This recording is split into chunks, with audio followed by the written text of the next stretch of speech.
Here I got the bottom outboard skins. I'm gonna set one over here on the left wing and see how it fits. Well, I'll just rest the other one on top of the right wing. Okay, so I got the wings level, or I got the wing level anyway. I leveled the spar all the way down. Actually, I leveled it like this, making sure it was level clear down the rest of the spar. I think I had it set to like 86 degrees. I went ahead and put a little 2x2 beam in between the sawhorses. I got clamps on the so it doesn't move on the front spar there, and something to help hold the beams in place. But now I'm putting the bottom outboard skin on, and then I'll put the inboard bottom skin on. Next, I'm going to install the front upper strut fitting. This piece right here, it actually comes with the main spar along with the 3 AN4 bolts. I think they're AN4-7s. They say the first one, I know the wing is upside down like this, but the first one goes down like this, and the other two can go up. I guess the wing skin will hit if this other bolt's face the other direction. Okay, so now what I'm doing is putting the inboard aft section here. They call it this is the inboard trailing edge section.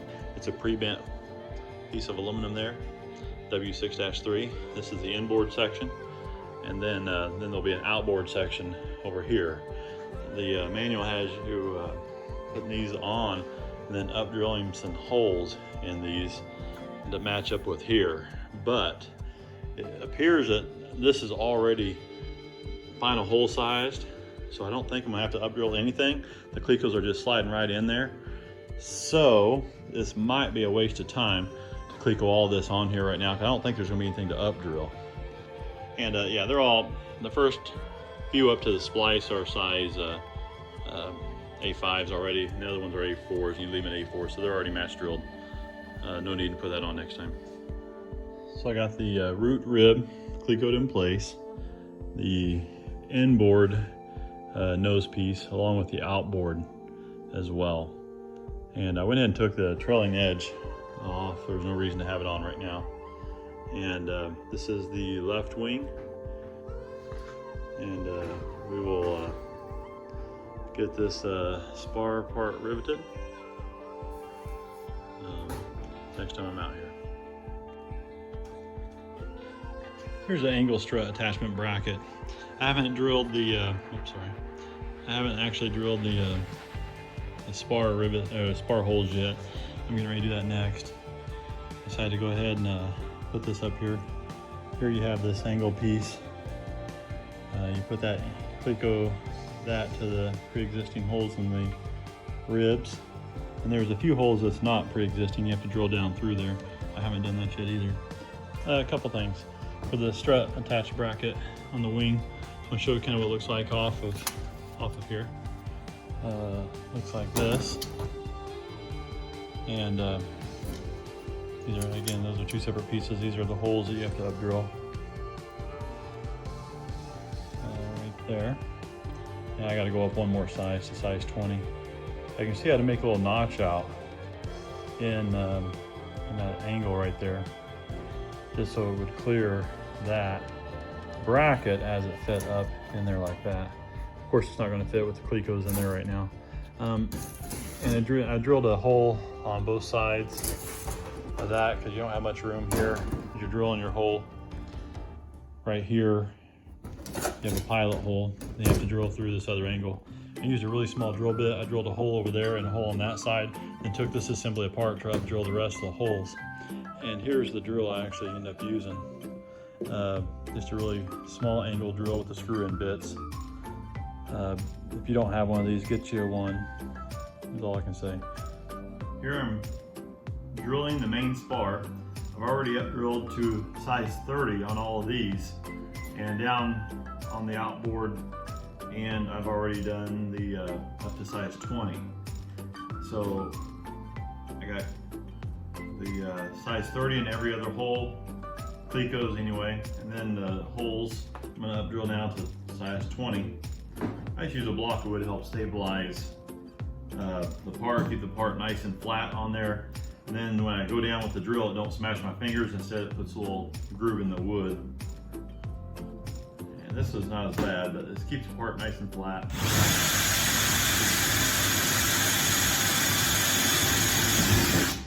There you go.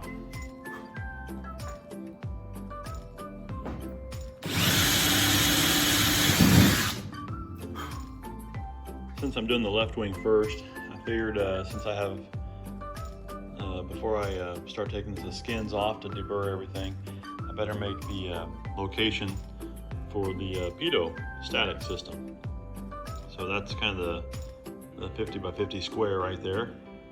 You come, I believe, 80 down from the main spar here, and then 10 over from this rib on the side. And looks like I'll just have to put a small little hole so it can feed these tubes through there. I'm deburring holes in my skin. This is my right wing. No, my left wing. And then after this, you're gonna prime it and start riveting the bottom part on.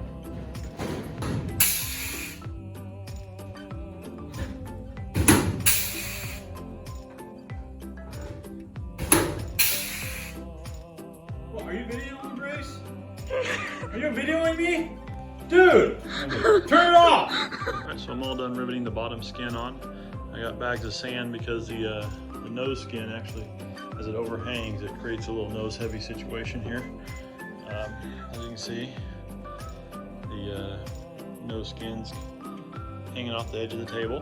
The only thing I didn't rivet was the nose ribs, the very leading edge of the nose ribs. And I'm gonna wait till I fold the skin over just so it has a better fit right there. And the holes line up okay. It's just sometimes the flanges inside the ribs there are kind of just slightly separated from the, not sitting flush with the skin. They're really close, but not quite. So I think once I fold this over, it'll make that a better fit. And then I'll go ahead and rivet the most leading edge hole there.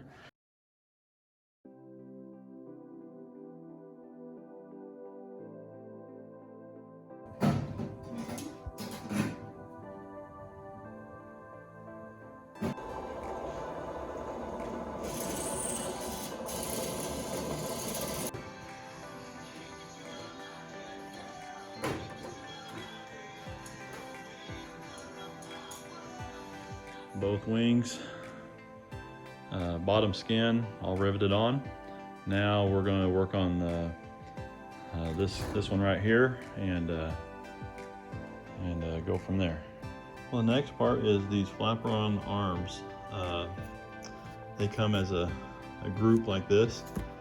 Should be, I believe 4 on each wing, so a total of 8. And I'll get those in positioned. I'll look like I have to clean up the edges on just a few of them. Overall, they don't look too bad. The neat thing about this whole thing is they attach to the rear ribs there, but you typically would have to make these angles. And these angles now come already pre-drilled and pre-made for you. So that'll save a little bit of time, which is incredibly awesome. All right, got the flapper on arm here, and the holes are already match drilled to the rib here as they come. The holes are already actually in the skin as well. And this is actually an angle piece I made myself because the ones that came with it don't fit actually. Man, they are really close. That one up here is the one that come with it, and then this is the one down here I made. The holes are off by maybe a quarter of a hole. Is how far they're off. One side fits perfectly, but the other holes, because you got to line up these top holes and the bottom holes. These top holes can fit perfect up against there. The bottom holes can fit perfect down to the skin, but cleco together they don't. You can line up one or the other. So other than that, the holes will be, like I said, about, probably a quarter of a hole off on one or the other, depending on which one you want to cleco down. So it doesn't take much to make your own out of raw L angle here. So I just did that. I use the top holes as a reference from the originals, and then I just back drilled through the skin underneath here to get these holes down in here, and then you end up with a perfect fit. Got 2 down, got 2 more to go.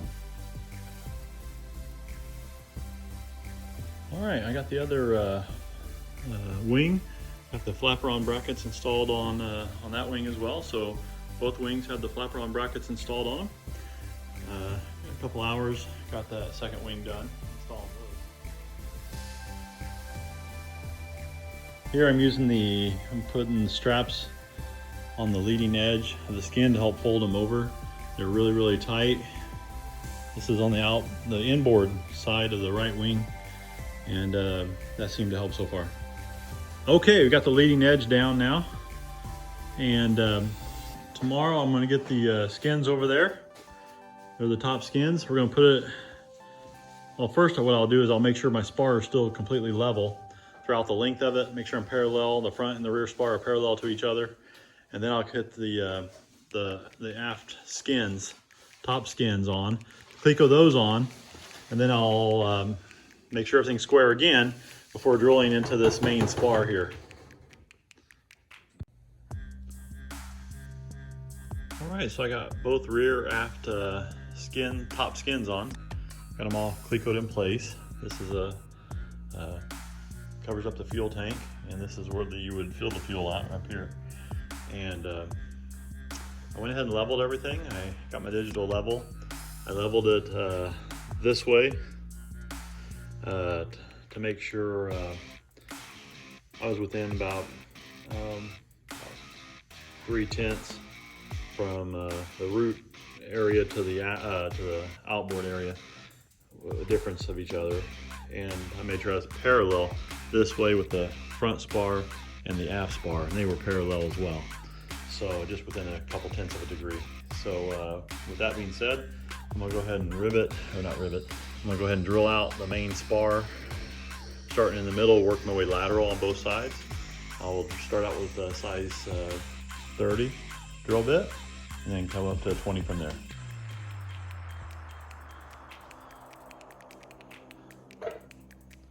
All right, so I got all the holes deburdened the main spar on the top side here, along with the skin. And I'm